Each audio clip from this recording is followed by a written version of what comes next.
Okay, 2.1 is rectangular coordinates, and part of what we're going to do is prove whether something, if I have coordinates, whether it forms a right scaling isosceles or equilateral triangle.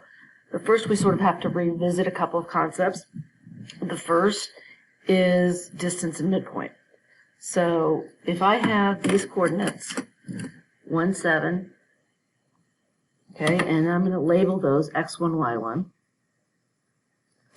And then I also have the coordinates 4, -5, and I'm going to label those x2, y2.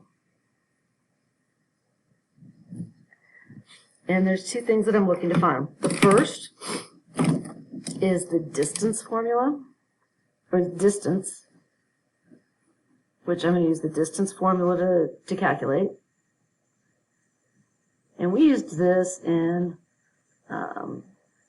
geometry and Algebra 1, and remember the distance formula is d equals the square root of x2 minus x1 squared plus y2 minus y1 squared. So I'm going to plug these values in.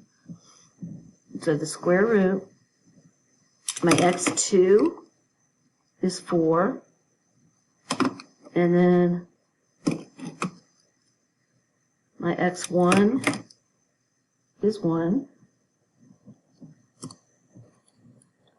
and square that, and then my y2 is a -5,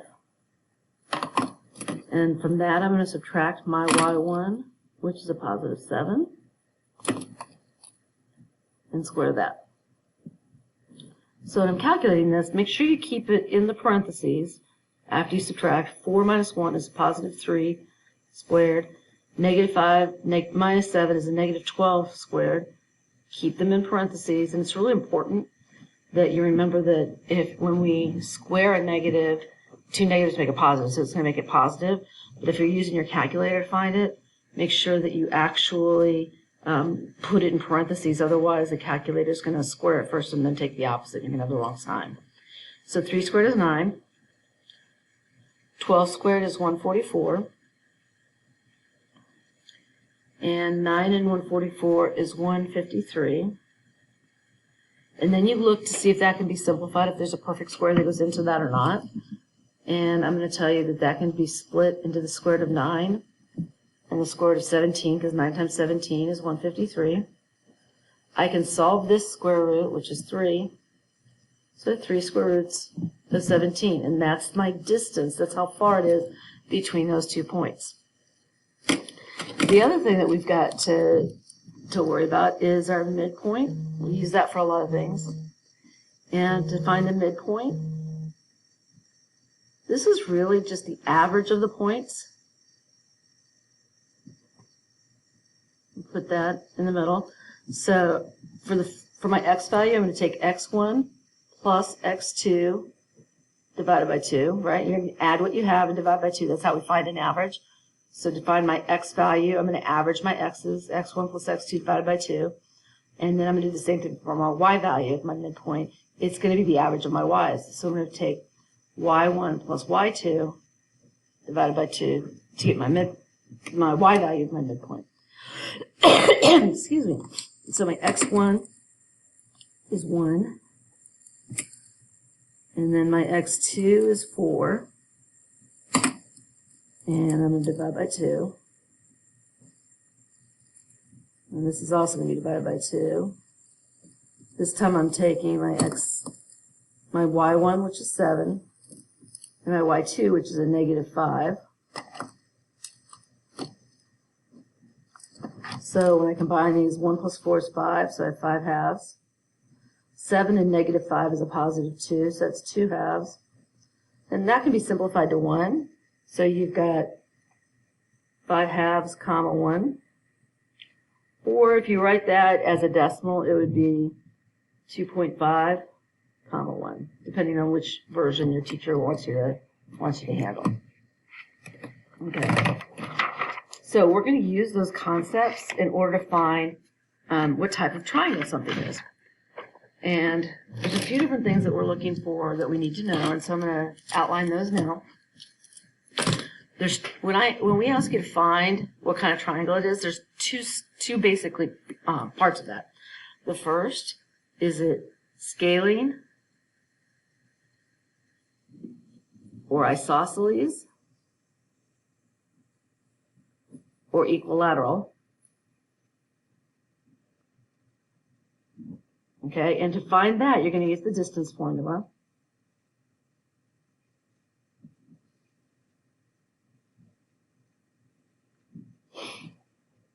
And remember that, so you're going to find the distance between each of the 3 points.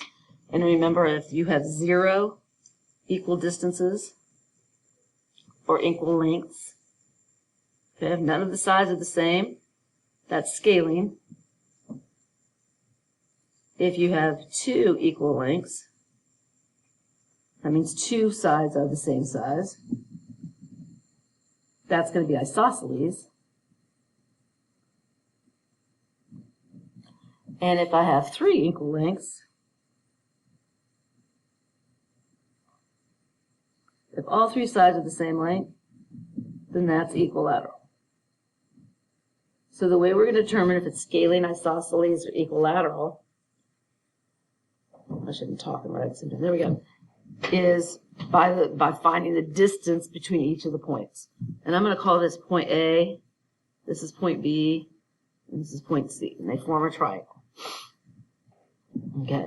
The second type of thing that we can find is whether it's a right triangle or not a right triangle. And we're going to do this with slopes.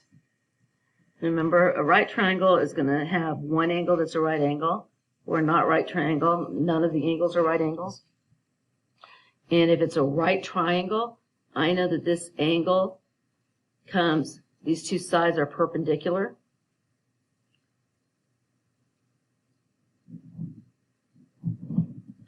So I need to know if the slopes are perpendicular slopes. So what we're going to do is, if any 2 slopes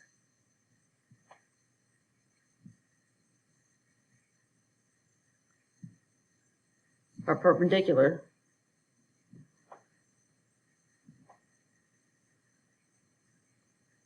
then it's a right triangle. And remember that slope is change in y over change in x. And we use y2 minus y1 over x2 minus x1.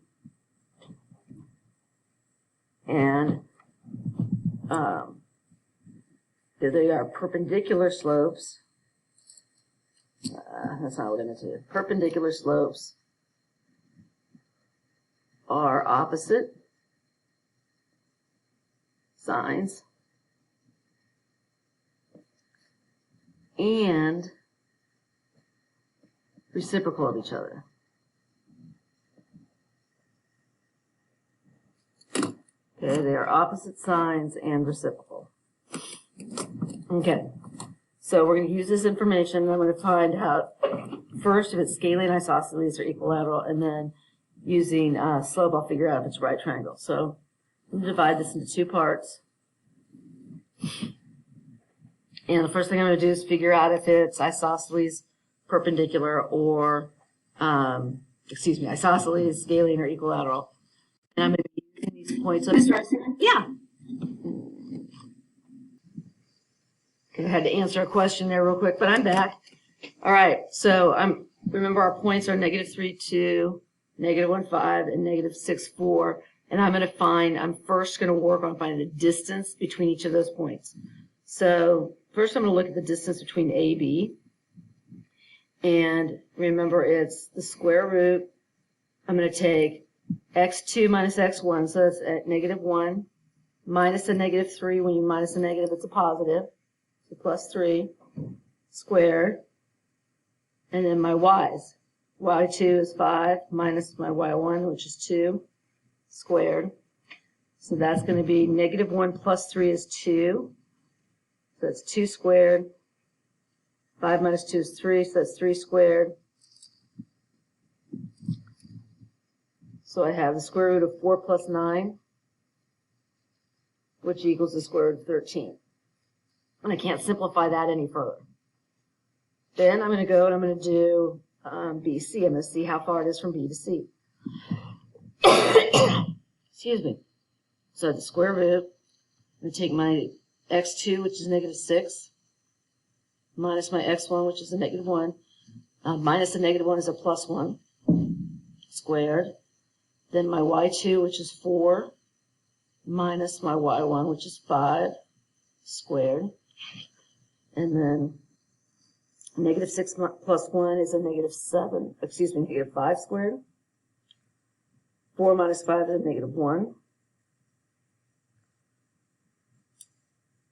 Negative 5 squared is 25.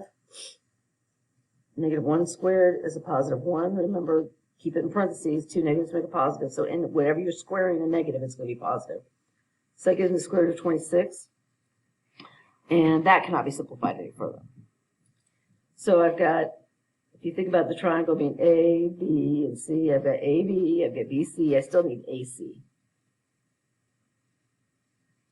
So the square root, coming back, I'm doing an A and C this time, so my negative 6 minus a negative 3. Negative 6 minus a negative is plus 3. Those are my x's, squared. My y2 minus my y1, 4 minus 2, squared. Negative 6 plus 3 is negative 3. 4 minus 2 is 2.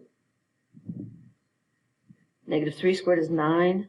2 squared is 4. And it gives me the square root of 13.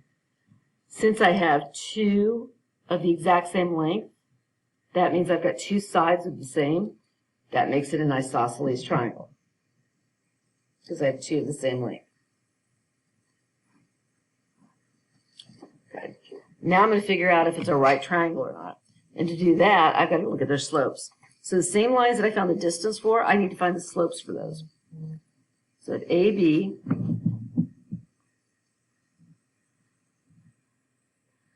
okay, I'm going to take, remember it's y2 minus y1 over x2 minus x1. So I'm going to take 5 minus 2 over negative 1 minus the negative 3 is plus 3. 5 minus 2 is 3. Negative 1 plus 3 is 2, so that's 3 halves. Okay, then I'm going to do the same thing for BC. I've got my y's on top, 4 minus 5, and then negative 6 minus a negative 1, or negative 6 plus 1. 4 minus 5 is negative 1. Negative 6 plus 1 is a negative 5. That's a positive 1/5. Okay, those aren't perpendicular. Remember, in order to be perpendicular, opposite, and reciprocal. Then I've got AC. Okay, so my y is 4 minus 2.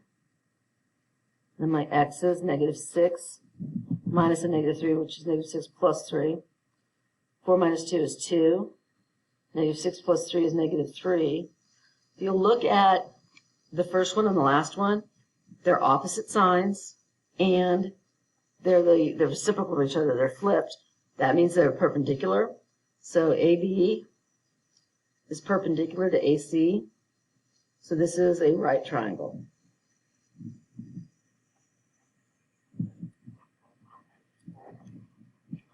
And that's it for that one.